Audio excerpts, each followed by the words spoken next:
importante a alimentação pré-treino e pós-treino, né? Sim, com certeza. Não só o pré e pós-treino, né? As refeições que antecedem o pré-treino, elas são fundamentais. Porque o organismo, ele leva até 4 horas para digerir, absorver aquele nutriente. Então, muitas pessoas têm a falsa sensação de que eu preciso comer 1 hora antes. Quando você come 1 hora antes, dificilmente você vai ter aquele nutriente no seu músculo. Ele ainda está sendo digerido. Então, na verdade, você está atrapalhando ao invés de estar ajudando. Então, isso é muito importante, a gente ter isso em mente. Então, por exemplo, pessoas que treinam muito cedo, às vezes, eu acordo 5 horas e vou para academia, não consigo comer. Então, a refeição que antecede, ou seja, a sua ceia ou o seu jantar, ela tem que ser uma refeição completa para que você tenha energia estocada dentro do músculo para você utilizar durante o treino.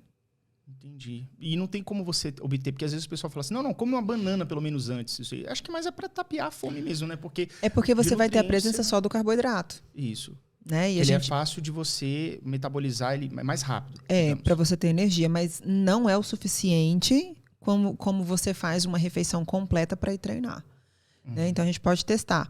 Faz a refeição completinha, onde tem proteína, carboidrato e gordura. Aguarda 3 horas, 2 horas, 3 horas e vai treinar. No outro dia, você come só uma banana, 30 minutos, 1 hora antes de ir. A disposição, a explosão, a força que você tem durante o treino é totalmente diferente. Você já sentiu isso na pele? Por exemplo, assim, em algum momento você treinava errado, se alimentava errado e você mudou? Sim. Como é que foi isso? Na verdade, eu era obesa, né? Eu venho de um quadro de obesidade. Obesa? Sim. Não é gordinha, tipo obesa mesmo. Obesa. Eu cheguei aos meus 95 quilos. Caraca. Por incrível que pareça, na minha formação, acho que foi no último semestre, se eu não me engano, por questão de ansiedade. Então, assim, eu comia doces o dia inteiro. Caraca. Mas estava vivendo alguma coisa na vida naquele momento? Sim, assim, tava tudo muito conturbado, né? Final de semestre, cobrança familiar, cobrança de mim mesma para ir em busca de resultados, a preocupação, o que eu vou fazer depois que terminar a graduação. Então, assim, final de semestre, estágio, foi uma loucura. Então, em 1 ano e meio, eu de 60 quilos passei para 95. Em 1 ano e meio? Em 1 ano e meio. Mas então, se você tinha 60, então você era magra durante todo o curso? Sim. Porque muita gente não, mas eu já vi pessoas que entraram no curso de nutrição porque a pessoa estava com sobrepeso. Uhum. O meu foi inverso. Do tipo assim, tipo assim, não, agora eu vou aprender a emagrecer esse negócio aqui na prática e tal. E você foi inverso, cara. Foi inverso. Foi como uma é que questão foi mental trabalhar mesmo. essa questão na tua cabeça? Mas você era atleta? Assim, você tinha uma academiazinha ou você era só magra mesmo, mas não fazia na atividade? época eu morava em Lusiânia, que eu sou de Lusiânia. Então eu ia e voltava, eu estudei na Católica, né? Minha graduação foi na Católica. Então eu ia e voltava todos os dias. Então tinha dias que eu conseguia treinar. E tinha dias que não, porque era aula o dia inteiro. De manhã até a noite. Então, fase final era bem, bem corrido. Então, eu não conseguia me exercitar todos os dias. Eu não tinha carro na época, eu vim de ônibus. Então, assim, tudo isso eu levava em consideração. Gente, mas é tempo daqui pra lá é chão, né? É chão. E vai pra parada e volta, de qualquer forma, assim, totalmente sedentária você não tava, mas de qualquer forma não tinha como treinar pesado, né? E assim, e o que acontece? Naquela época, eu não tinha... na graduação eu não tinha isso em mente, que o poder real do alimento, sabe? Eu fui vendo isso quando eu comecei a emagrecer. Então, quando eu montei minha alimentação certinha, foi que eu fui entender, fui sentir na pele, né? O que o alimento realmente faz no nosso organismo, no nosso corpo. Então, eu falo com tanta propriedade de emagrecimento por eu ter vivido isso. Então, as dores que os pacientes chegam para mim, que as pessoas falam, eu já senti. É verdade que existe aquela bola de neve? Você está ansiosa, no seu caso. Aí você vai tomar um doce, porque vai ter aquele pico de glicose e tal. Você vai... Vem uma euforia, depois acalma um pouco. Mas aí você sente falta de novo do carboidrato, ataca de novo. E você... existe esse ciclo, né? É uma dependência. Uma dependência. É uma dependência.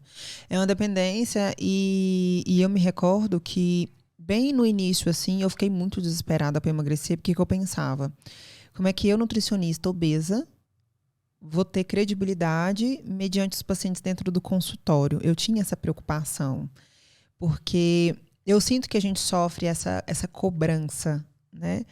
E qual que era o meu intuito? Eu precisava emagrecer a qualquer custo. Então, o que eu fazia? Isso já na fase final, acho que foi no último semestre mesmo. Eu até comecei a utilizar medicamentos que diminuíam a fome, né? À base de anfetaminas. E o que acontecia? Ao longo do dia, eu conseguia ficar sem comer. Então, eu me recordo que eu comia, tipo assim, olha a loucura, 2 biscoitos de queijo, uma caixinha de suco. Por tipo dia? assim, qual o nutriente disso? Pelo amor de Deus, qual o Meu sentido, Deus né? do céu. Esse era o que eu passava de almoço, de dia, porque eu não tinha, primeiro que eu não tinha tempo para parar para comer na minha cabeça, né? Porque eu não tinha na minha cabeça formado o quanto importante era a questão da mastigação, da deglutição, a seleção dos alimentos que a gente faz para comer. Eu não tinha esse conhecimento hoje que eu tenho do quanto é importante a gente ter o planejamento, né? Que é muito importante a gente fazer um planejamento de como é que a gente vai comer. Esse conhecimento veio na época do seu emagrecimento? Não veio. Eu emagreci meio que na raça, assim, no achismo. Na força do ódio. Porque a graduação não me deu base para isso. Caraca. É muito louco. Porque na graduação, você aprende assim. Hoje em dia eu acredito que está bem mais avançado, mas naquela época não tinha dieta low carb, por exemplo. Não era tão falado, alta quanto é hoje, não tinha cetogênica, não tinha tantas estratégias, né? Uhum. Na graduação, pelo menos na minha época, eu aprendi muito básico. Aquelas 6 refeições ao dia com déficit calórico e tá tudo lindo. Então, assim, hoje já não. Hoje eu já tenho outra visão. Depois de fazer as graduações, depois de me especializar tanto, eu já sei o alimento certo no horário certo. E antes era qualquer alimento. Basicamente era como se fosse...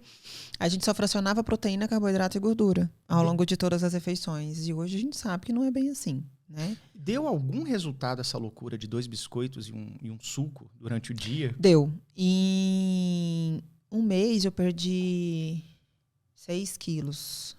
Mas daí teve um preço, imagino, né? Com certeza. O efeito rebote. O efeito rebote, você represou. A ansiedade parte mental mexava, também. a parte mental. Como é que afetou você? Muito. Por quê? No que eu comecei a perder, eu falei, eu não posso ficar dependente de remédio. Como é que uma nutricionista vai ficar usando remédio falando que emagreceu de forma saudável? Aí eu falei, bom, então vamos estacionar aqui, vamos parar, vamos raciocinar. Aí foi onde eu fui em busca de me especializar. Né? Então eu fui fazendo a pós-graduação de obesidade e emagrecimento. Foi daí que veio essa vontade. E foi onde eu aprendi muita coisa do que eu aplico hoje. E eu fui montando a minha alimentação e fui vendo, olha, funciona. Então, isso realmente funciona. Perdendo em você mesma, Exatamente. Né? Então, assim, aí, o que eu fiz? Eu comecei a me planejar. Então, na época eu trabalhava o dia inteiro. Falei, bom, então qual o horário que eu tenho para me exercitar? Então, eu lembro que eu ia pra academia às 5h30 da manhã. Eu abria a academia. Nossa Senhora, isso aqui era desejo. E nessa época você ainda estava acima dos 90. Sim.